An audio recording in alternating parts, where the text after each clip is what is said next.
जैसा कि आप जानते हैं कल 15 ओपी थाना क्षेत्र में एक व्यक्ति भार्गव सिंह को दिन में गोली मारकर घायल किया गया था और जिसके बाद उनकी मृत्यु हो गई थी इलाज के दौरान।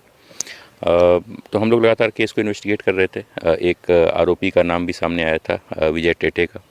उसे भी हमने गिरफ्तार किया, उससे हमारी पूछताछ हुई। उसके अलावा हमारी जो टीम थी, सिटी एसपी, एएसपी कोतवाली और हमारे जितने भी 3-4 थाना प्रभारियों की जो टीम थी, वो लगातार इस केस को इन्वेस्टिगेट कर रही थी। इसमें कुछ सीसीटीवी फुटेजेस खंगाले गए थे, कुछ प्रत्यक्षदर्शियों के गवाह लिए गए थे। उसमें ये बात सामने आई कि जो शूटर की भूमिका में सत्यम पाठक था, सत्यम पाठक एक नोटोरियस पुराना क्रिमिनल रहा है, उसका आपराधिक इतिहास रहा है और पूर्व में भी यहाँ पे काफ़ी चर्चित एक शक्ति सिंह हत्याकांड हुआ था और एक वार्ड मेंबर वेद प्रकाश का हत्याकांड हुआ था। इसमें भी इसका नाम शूटर के रूप में आया था। इसी व्यक्ति की भूमिका यहाँ पे भी शूटर के रूप में पाई गई। इसे आज अहले सुबह जो है सो अरेस्ट किया गया था। निशानदेही पर हथियार रिकवरी के लिए पुलिस की टीम यहाँ पे आई हुई थी। रिकवरी के उपरांत वो हिरासत से भागने का उसने प्रयास किया और पुलिस वालों पर गोली चलाई। एक हमारे एएसआई उसमें घायल भी हुए हैं और आत्मरक्षार्थ पुलिस ने भी जवाब में गोली चलाई है जो उन्हें लगी है और सत्यम पाठक को अभी इलाज के लिए रिम्स में भर्ती रहेगी। आगे कार्रवाई की जा रही है। किसी के घटना में केस अनुसंधान अंतर्गत है। ज़्यादा डिटेल आपको बाद में सिटी एसपी साहब पीसी के दौरान देंगे। देखिए 21 तारीख को 21 अप्रैल कल मॉर्निंग अराउंड 8:30 पुलिस को सूचना प्राप्त हुई थी कि मेन रातू रोड पर भार्गव सिंह है जिनकी उम्र 28 वर्ष है, उनको उनकी पीठ पर गोली मारकर एक व्यक्ति भाग गया है। उसके बाद तुरंत पीसीआर और माइक तथा थाना प्रभारी घटनास्थल पर पहुंचे। उस घटनास्थल के आसपास के सीसीटीवीज का भी निरीक्षण किया गया। साथ ही साथ जो विक्टिम थे उनको हॉस्पिटल ले जाया गया। हॉस्पिटल में इलाज के दौरान जब उनको सिटी हॉस्पिटल में जब लेकर गए तो वहाँ उनके द्वारा, जब वो होश में थे तो उनके द्वारा जानकारी दी गई कि एक व्यक्ति हैं विजय हेनरी टेटे, उनके द्वारा उनको गोली मार दी गई है। तथा उन्होंने ये भी बताया कि उनका एक ज़मीन विवाद था, रातू में कोई ज़मीन है, उसको लेकर उनका कुछ पैसे का विवाद था। तो उस ट्रांजैक्शन के विवाद को लेकर उनकी पहले भी उनसे बहस हुई थी और उन्होंने उनको बोला भी था कि अगर तुम नहीं मानोगे तो तुमको गोली मरवा दूंगा। तो उसी के पश्चात उनको टर्शियरी ट्रीटमेंट के लिए फिर यहाँ से पारस हॉस्पिटल में रेफ़र कर दिया गया, जहाँ इलाज के क्रम में उनकी मृत्यु हो गई। तो जब उनकी मृत्यु हुई तो उससे पहले जब पुलिस ने बयान ले लिया था तो मेन एक्यूज्ड जो था, सिंस वो काफ़ी गंभीर हालत में थे और उनके डेथ से पहले एज अ डाइंग डिक्लेरेशन उन्होंने विजय हेनरी टेटे का नाम दिया था और उसके आधार पर जो विजय हेनरी टेटे को जो है ट्रैक किया गया, उसके विरुद्ध पुलिस के द्वारा छापेमारी की गई और छापेमारी के क्रम में उनको कल दिन में ही पुलिस के द्वारा गिरफ्तार कर लिया गया था।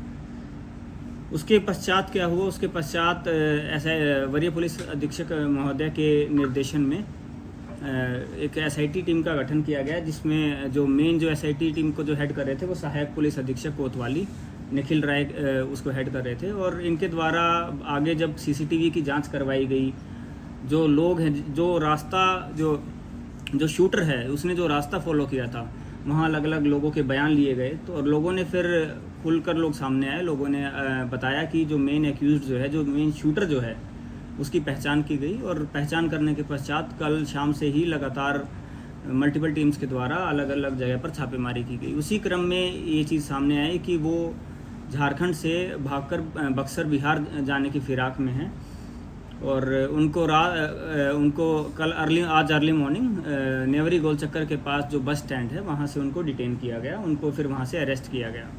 तो उसमें 2-3 महत्वपूर्ण जो इन्फॉर्मेशन हमारे सामने आई है कि जब उन्होंने इस घटना को, इस वारदात को जब उन्होंने अंजाम दिया, उसके बाद वो भागे थे ओटीसी ग्राउंड होते हुए उस डैम की तरफ वाला जो रास्ता जाता है वहाँ पर वो भागे थे।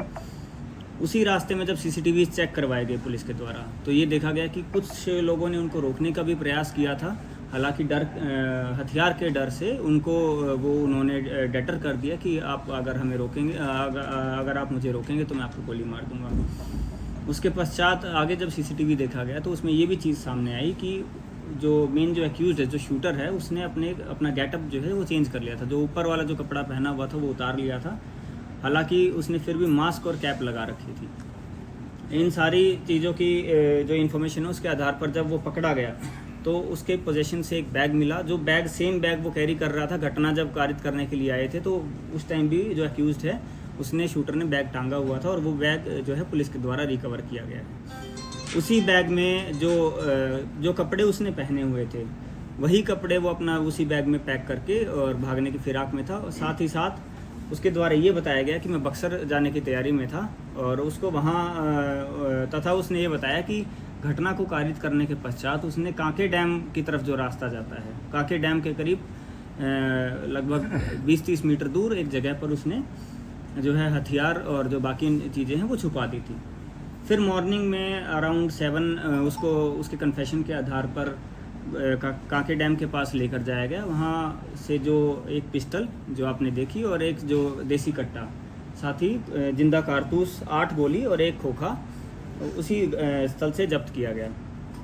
जब्त करने के पश्चात जब फर्दर उससे पूछताछ करने की और आगे लेके जाने की जब उसको तैयारी हुई तो उसे लगा कि वो भाग सकता है और उसने फोर्सफुली हमारे जो एएसआई हैं उनकी पिस्टल छीनने का प्रयास किया, पिस्टल छीनी और उसके बाद वो भागने लगा। भागने के क्रम में उनको रोका गया। रोकने के लिए उनको जब बोला गया तो उन्होंने 2 राउंड जो है फायर भी किए पुलिस के ऊपर।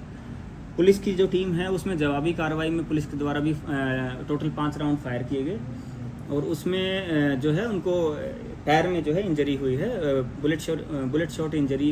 जो शूटर है उनको